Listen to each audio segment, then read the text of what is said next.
Odrátkujeme si ptáčka. Doporučuji vám drátek 1,25 nebo i 1,4, ten je na to taky dobrý. A nebo pro úplné začátečníky drátek 1 mm.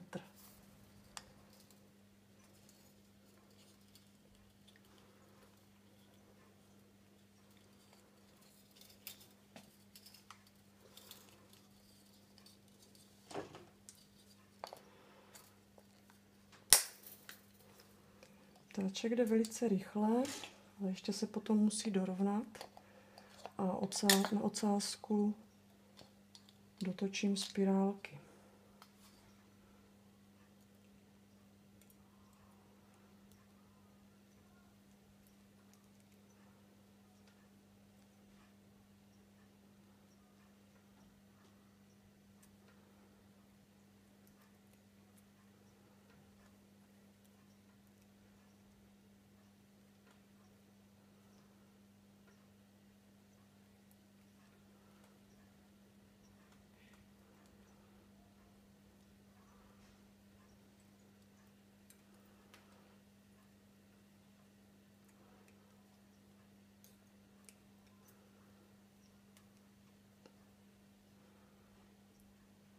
Rukama se to dá takhle dotvarovat úplně lehce, nebo kleštičkama, když je tam nějaká nerovnost.